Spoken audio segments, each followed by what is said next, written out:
네, 모두 장마와 무더기 가운데 승리하시기 바랍니다. 네, 또한 주님을 예배하러 오신 이 자리를 채워주신 우리 모든 일신교회 성도님들에게 오늘도 하나님께서 변함없이 부어주시는 놀라운 은혜와 사랑이 넘쳐나게 되시기를 간절히 소망합니다. 사진 하나 띄워주시겠어요? 네, 혹시 이 사람이 누군지 아시는 분이 있을까요? 네, 아마 이 자리에 계신 분들 중에서는 이 사람이 누군지 아는 사람이 없으실 수도 있을 것 같습니다. 네. 근데 저 손에 뭘 끼고 있죠? 네, 추측컨대 뭔가 권투 선수일 것 같고, 또 추측컨대 우리나라 사람처럼 생겼나요? 근데 외국 사람인 것 같죠? 네, 맞습니다. 거의 정답의 근처까지 다 오셨습니다. 네, 이 사람이 누구냐면, 미국의 권투 선수인데, 권투 선수 중에서도 레전드 선수로 손이 꼽히는 메이웨더 주니어라는 사람입니다. 그는 불우했었던 그 어린 시절을 보냈음에도 불구하고 아버지와 그 삼촌이 복서였던 것에 영향을 받아서 5살부터 체육관에서 이렇게 훈련을 했다고 합니다. 권투라는 스포츠가 아무래도 그 체격이 크면 클수록 더 유리한 스포츠이지 않습니까? 그래가지고 체급을 나누어서 이렇게 시합을 하는 스포츠 중에 하나가 바로 권투인데, 그는 현역 시절 한 체급에서 챔피언을 차지하는 것도 굉장히 어려운데, 심지어 5체급에서 챔피언을 차지하고 또 50전을 했는데 50승 무패의 기록을 차지했었던 굉장한 선수입니다. 도대체 이 사람은 어떻게 경기에서 단 한 번도 지지 않고 승리할 수 있었을까요? 물론 그 놀라운 성적을 이루기까지 한두 가지의 이유만으로 그럴 자리에 오를 수 있었던 것은 아니겠지만, 저는 그 중에서 한 가지 가장 눈에 띄는 점을 한번 주목해 보고자 합니다. 그것은 바로 자신의 그 신체 구조를 잘 이해해서 자신에게 맞는 그 권투 방법을 잘 훈련했다라는 사실입니다. 그는 다른 사람보다 팔이 긴 편이었다고 하더라고요. 그 긴 팔을 이용해서 상대보다 더 멀리 떨어져서 그를 공격할 수 있었기 때문에 계속해서 그 긴 팔을 이용하여서 열심히 훈련을 했습니다. 그래서 거리를 잘 조절하면서 긴 팔을 이용하는 법을 잘 연습을 했고, 자신에게 맞는 스타일을 정확하게 찾아내어서 끊임없는 훈련 끝에 50전 50승이라는 놀라운 대기록을 발휘할 수가 있었습니다. 이것은 복싱뿐만이 아니라 다른 운동 선수들에게도 동일하게 적용해 볼 수 있는 내용인데, 자신에게 맞는 그 운동 방법을 찾아야지만 좋은 결과를 낼 수가 있습니다. 이처럼 운동선수들은 경기에서 승리하기 위해서 자신에게 꼭 맞는 그런 훈련 법이 있듯이, 하나님의 백성인 우리들에게도 믿음의 싸움에서 승리하기 위해 반드시 꼭 해야 하는 훈련이 있는데, 그것은 바로 나의 힘, 나의 뜻대로 나의 인생을 살아가는 것이 아니라 하나님의 방법, 하나님의 이끄심에 온전히 순종하는 삶을 살아내는 것입니다. 하나님의 사람들에게 인생의 가장 확실한 승리를 보장하는 것은 바로 하나님의 말씀에 순종하는 것, 이것이기 때문입니다. 믿음은 우리의 삶에서 하나님이 약속하신 그 복을 내려주시기 위해서 가장 필요한 것, 바로 그것이 믿음이지만, 사실 우리의 믿음은 현실이라는 그 장애물 앞에서 넘어지고 쓰러질 때가 참 많습니다. 신앙생활은 우리가 결단했던 것처럼 그렇게 쉽지만은 않은데, 우리의 믿음이 현실의 어려움 앞에서 너무나도 작아지고, 어떤 경우에는 신앙의 그 근본적인 뿌리까지도 흔들릴 만큼 심각한 상황에 처하게 되지 않습니까? 이러한 맥락에서 오늘 본문 여호수아 6장은 하나님이 약속하신 그 복을 성취하기 위해서 하나님의 자녀는 과연 어떠한 자세를 갖고 살아가야 하는가를 잘 보여주고 있습니다. 이스라엘 백성은 하나님의 그 이끄심 속에서 애굽에서 탈출해서 이제 하나님이 약속하셨던 그 땅, 가나안 땅에 들어가기 위해서 첫 발을 내딛게 되는데, 첫 관문이 난공불락의 요새인 여리고성, 바로 이 여리고성을 점령하는 것이었습니다. 그 땅의 거주민은 강하고 성읍은 견고하고 심이 큰 곳이었다라고 성경은 이야기하는데, 그에 비해 자신들, 그 이스라엘 백성들은 너무나도 보잘것이 없는 존재라는 것을 깨닫게 된 그들은 여리고성을 점령하는 것이 자신들의 힘으로는 불가능하다는 것을 깨닫고 두려워할 수밖에 없었습니다. 이렇게 낙심하고 절망하고 있는 이스라엘 백성 앞에 하나님은 그 백성들의 리더 여호수아에게 이렇게 말씀하십니다. 여호수아 6장 2절의 말씀을 우리가 함께 읽어보겠습니다. 함께 읽습니다. 여호수아에게 이르시되 보라, 내가 여리고와 그 왕과 용사들을 내 손에 넘겨주었으니. 아멘. 하나님은 지금 여호수아에게 그 난공불락의 여리고성과 그 왕과 용사들을 너의 손에 이미 넘겨주었다라고 말씀하시면서 구체적으로 성을 정복할 수 있는 방법을 이야기를 해주시는데, 그 방법은 여러분들이 잘 아시다시피 하루에 한 번씩 그 성을 돌고 마지막 7째 날에는 그 성을 7바퀴를 돈 다음에 제사장들이 나팔을 불 때 남은 백성들이 큰 소리로 고함을 치는 것이었습니다. 사실 이 방법이 그 난공불락의 성인 여리고성을 무너뜨리는데 얼마나 말도 안 되는 일입니까? 강력한 무기를 개발해서 그 성벽을 부서뜨리거나 놀라운 잠재력을 지닌 전투를 잘하는 사람들을 좀 세워가지고 그 성을 어떻게 점령하게 한다든지, 그런 것들이 그나마 훨씬 더 현실적인 방법 같은데, 하나님께서는 그저 일주일 동안 하루에 한 번씩 여리고성을 돌고 마지막 7째 날에는 그 성을 7바퀴를 돌게 되면 그 성이 무너질 것이다 라고 비현실적으로 보이는 말씀을 하고 계신 것입니다. 그런데 결과적으로 여호수아와 이스라엘 백성들이 이 상식 밖의 하나님의 말씀에 온전히 순종했을 때 하나님이 말씀하신 대로 여리고성은 무너져고 그 이스라엘은 승리하게 된 것을 볼 때 여리고성 정복 사건은 우리의 인생에서 여리고와 같은 어렵고 힘든 문제를 만날 때 하나님의 자녀로 어떻게 살아야 하는지를 잘 보여주고 있습니다. 가장 먼저 우리가 삶 속에서 하나님이 약속하신 그 복을 받고 또 그 복을 누리기 위해서는 하나님의 임재하심을 믿는 삶을 살아야 합니다. 이스라엘 백성에게 운명의 그 갈림길은 항상 하나님의 임재하심을 믿는가 아니면 그렇지 않는가였습니다. 그들이 지금 하나님이 우리와 함께하고 계시고 우리와 동행하고 있다라는 사실을 믿고 확신할 때 어떤 어려운 상황이 찾아와도 그 이스라엘 백성들은 승리할 수 있었고, 돌이킬 수 없는 죄를 지었다고 하더라도 하나님께서는 언제나 회개와 또 회복의 은혜를 경험시켜 주셨습니다.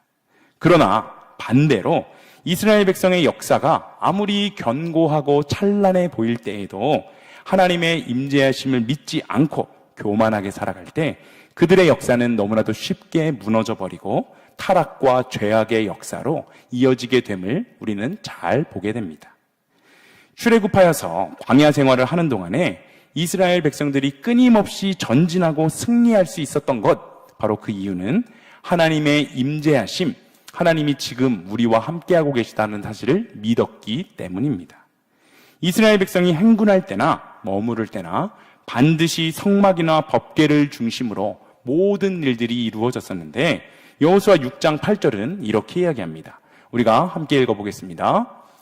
여호수아가 백성에게 이르기를 마침에 제사장 7은 양각 나팔 7을 잡고 여호와 앞에서 나아가며 나팔을 불고 여호와의 언약궤는 그 뒤를 따르며. 아멘.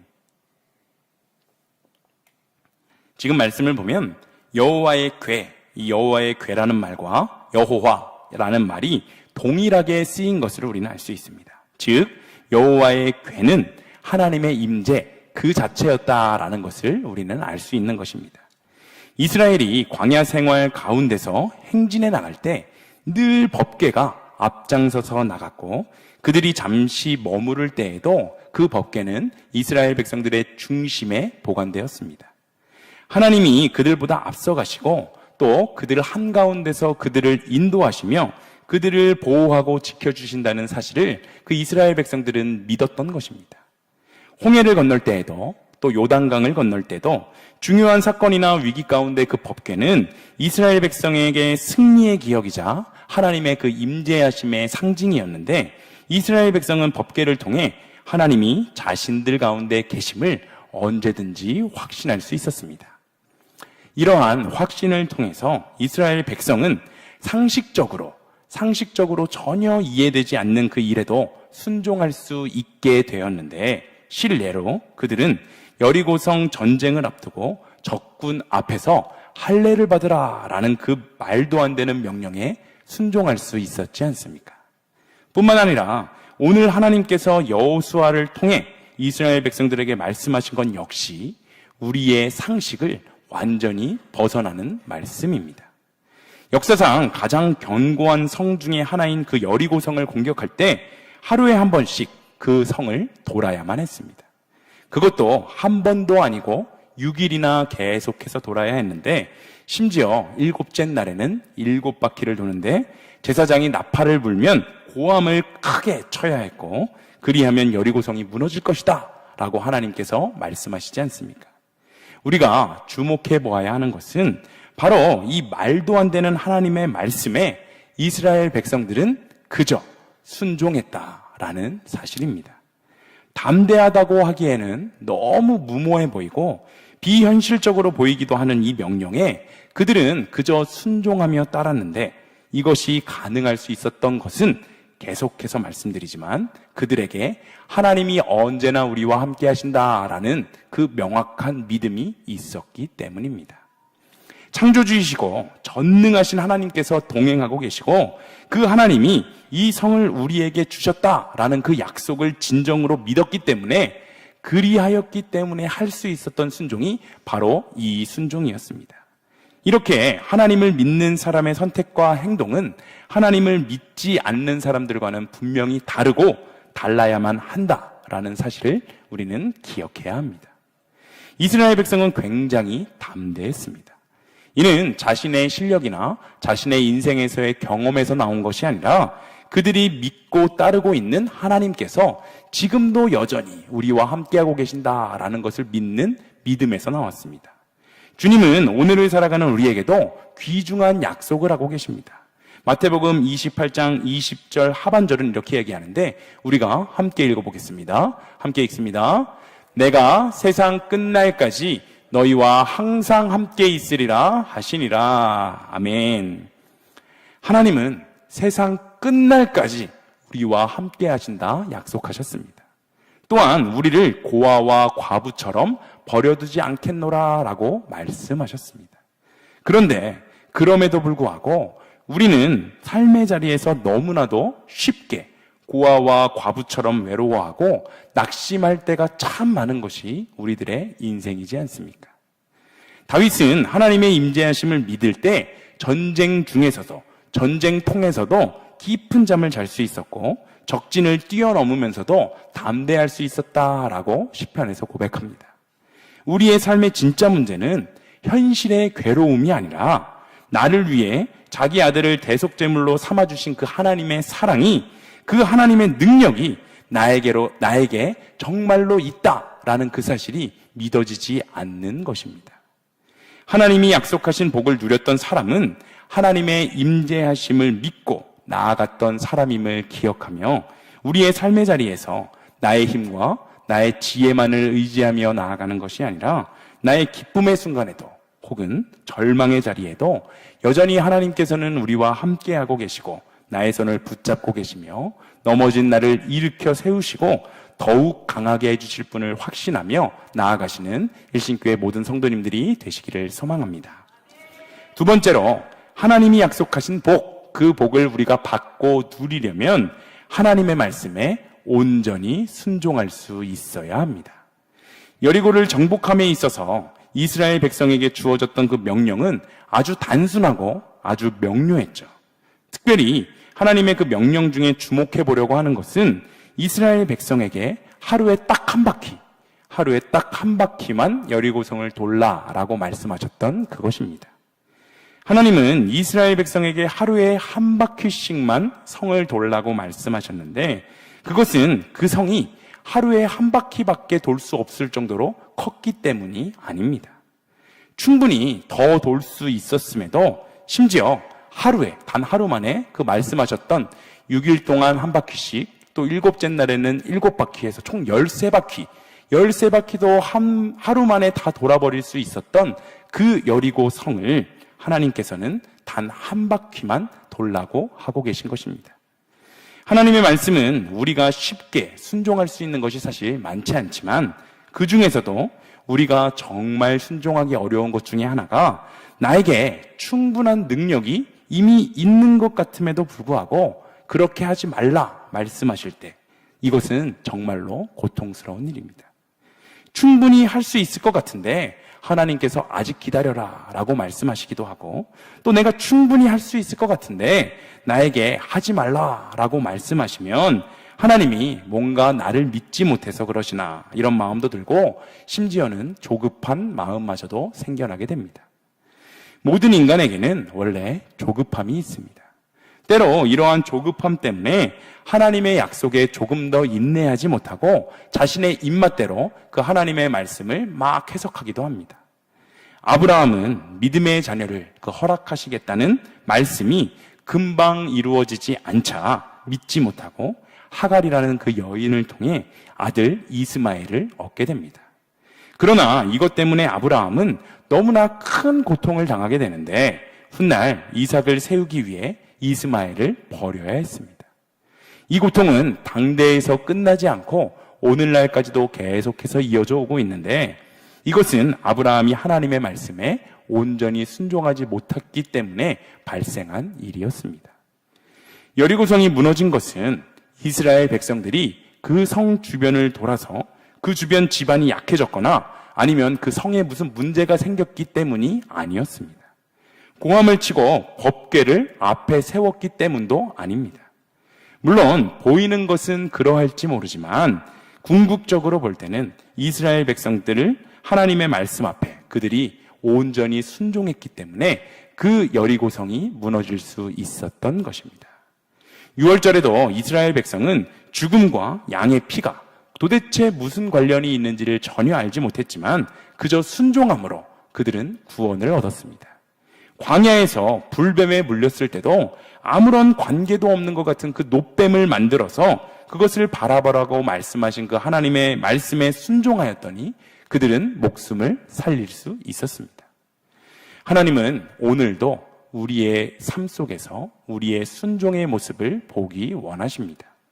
이해가 되고 납득이 되면 순종하고 그렇지 않으면 따르지 않는 그런 순종의 모습이 아니라 이해도 되지 않고 납득도 할 수 없는 말씀일지라도 하나님이 명령하신 길이 바로 그 길이라면 바로 그 길에는 나를 위한 가장 좋은 것이 예비되어 있을 것이라는 그 믿음으로 온전한 그 순종을 행하는 우리들의 믿음이 되기를 소망합니다. 예수님을 믿는 우리가 삶의 현장에서 하나님의 그 역사의 통로로 쓰임받기 위한 방법은 온전한 순종임을 기억하며 나의 물질과 시간 또 내가 소중히 여기는 그 모든 것들을 내려놓고 온전히 하나님의 말씀 앞에 순종하며 살아가는 우리 신교의 모든 성도님들이 되시기를 소망합니다. 마지막으로 하나님이 약속하신 그 복을 받아 누리기 위해서는 하나님은 우리가 믿음으로 행한 것을 반드시 갚아주시는 분이다 라는 사실을 우리는 기억해야 합니다. 여리고성이 무너질 때 모두 전멸했지만 단 한 가정만 살아남을 수 있었는데 그는 바로 기생 출신의 라합과 그의 가족들이었습니다. 당시 사회정치 문화 모든 면에서 뛰어났었던 그 여리고 성에는 훌륭한 엘리트들이 굉장히 많았을 것임에도 불구하고 기생 출신 라합만이 구원을 얻을 수가 있었는데 여호수아 6장 25절을 우리가 함께 읽어보겠습니다. 함께 읽습니다. 여호수아가 기생 라합과 그의 아버지의 가족과 그에게 속한 모든 것을 살렸으므로 그가 오늘까지 이스라엘 중에 거주하였으니 이는 여호수아가 여리고를 정탐하려고 보낸 사자들을 숨겼음이었더라. 아멘. 기생 라합과 그의 아버지의 가족과 그에게 속한 모든 것은 살 수 있었는데 이유는 여호수아가 여리고를 정탐하려고 보낸 사자들을 숨겨주었기 때문이다 라고 말하고 있습니다. 라합은 소문으로만 들을 수 있었던 그 하나님의 존재에 대해서 처음에는 궁금증으로 시작해서 차차 믿음을 가질 수 있게 되었고, 하나님의 백성인 이스라엘 정탐꾼이 성에 침입해 왔을 때 그들을 평안히 영접했는데, 바로 이 믿음의 행동 덕분에 그녀와 가족들은 무사할 수 있었습니다. 당시 공동체에서 멸시받고 천대받는 그 기생이었지만, 하나님이 행하시는 일을 믿고 그 믿음 안에서 올바르게 행동했을 때 하나님이 반드시 기억하시고 갚아주신다는 사실을 우리는 기억해야 합니다. 라합의 축복은 그녀와 가족이 목숨을 부지할 수 있었던 것에서 끝나는 것이 아니라, 라합은 거룩한 메시아의 계보에 오르는 놀라운 여인이 되었습니다. 천대받던 여인이 믿음의 행위를 통해서 가장 거룩하고 아름다운 족보의 반열에 세워지게 된 것입니다. 삶 속에서 우리는 다양한 행동과 다양한 생각과 다양한 것들을 하며 살아가게 됩니다. 그런데 하나님을 기쁘시게 해드리는 것, 우리가 하나님을 기쁘시게 해드릴 수 있는 것은 바로 믿음의 행위, 믿음의 행동입니다. 교회에서 신앙생활을 열심히 하시는 분들을 보면 크게 두 가지로 나누어 볼 수 있습니다. 우선 자신의 책임감이나 맡은 직책의 그 명예를 위해서 열심히 헌신하시는 분들이 있습니다. 내가 이런 일을 맡았는데 이제 내가 열심히 해봐야지, 내가 맡아서 욕먹는 일은 하지 않아야지, 더 잘되게 해야지라고 생각하면서 교회의 사역에 최선을 다합니다. 물론 교회의 사역에 최선을 다하는 모습, 이 모습은 너무나도 아름다운 모습이지만 결국 나의 힘과 나의 능력으로 감당하는 그 교회 사역은 힘들고 어려운 일, 때로는 상처받는 일이 생겨나면 포기하고 쓰러져 버리고 맙니다. 하지만 나에게 맡겨진 사역에 정말 믿음으로 신실하게 섬기시는 분들이 있습니다. 이런 사람들은 남이 내가 교회 사역을 열심히 하는 것을 알아주고 인정해 주는 것을 바라기보다 그저 나 같은 죄인을 구원해 주시고 이 놀랍고 귀중한 일을 맡겨주신 하나님에 대한 감사함으로 사명을 감당합니다. 자신에게 맡겨진 일을 사랑하고 자기에게 맡겨진 영혼들을 사랑하며 자신의 뜻보다 하나님의 이름이 귀하게 여겨지는 일에 우선순위를 둡니다. 분명 겉으로 볼 때는 나의 열심으로 사역을 하는 사람과 전혀 다를 바가 없어 보이지만, 감사함으로 감당하는 사역은 어려움과 상처가 온다고 하더라도 넉넉히 이겨내고 변함없이 흔들리지 않는 믿음으로 끝까지 사명을 감당하게 됩니다. 바라기는 우리 일신교회 모든 성도님들이 믿음으로 신실하게 섬기시는 모든 분들이 되시기를 소망합니다. 또한 우리가 반드시 기억해야 하는 것은, 지금은 내가 하나님을 직접 두 눈으로 볼 수 없고 하나님이 나에게 명령하신 것을 내 머리로 다 이해할 수 없을지라도 하나님은 우리의 믿음의 행동을 귀히 여기시고 아름다운 것들로 갚아주시는 분이심을 우리는 기억해야 합니다. 하나님께서는 말씀하신 약속은 반드시 이루어질 것을 믿고 오늘을 살면서 믿음으로 행하고 헌신하는 우리 모두의 삶이 되기를 소망합니다. 그저 아무런 보잘것없고 은혜 받을 자격조차 없는 우리를 믿기만 하면 구원해 주시는 그 사랑의 하나님께서 우리의 행동하는 그 믿음을 더욱더 귀히 여겨주시고 반드시 축복해 주신다는 사실을 기억하며 오늘도 믿음으로 인생의 한 걸음 한 걸음을 살아내시는 우리 모두가 되기를 소망합니다. 말씀을 정리해 보겠습니다. 여러분, 우리는 오늘 여리고 성 앞에 이스라엘 백성들의 모습을 통해서 우리의 삶 속에서 하나님이 약속하신 그 복을 받고 누리기 위해 해야 하는 그 세 가지 일에 대해서 우리가 묵상해 보았습니다. 가장 먼저 하나님의 임재하심을 믿는 삶을 살아가는 여러분들이 되시기를 소망합니다. 하나님께서 나에게 주신 그 복을 누리고 나를 통해서 이루시기를 원하시는 일들을 하기 위해 내가 분명히 가져야 할 자세는 하나님이 언제나 나의 삶의 자리에 함께 하심을 믿는 것입니다. 두 번째로 하나님의 말씀에 온전히 순종하며 살아가시는 여러분들이 되시기를 소망합니다. 여리고처럼 보이는 세상은 높은 벽 앞에서 우리는 쉽게 낙심하지 말고 하나님의 말씀을 기억하며 순종하시되 끝까지 순종하는 우리 모두가 되었으면 좋겠습니다.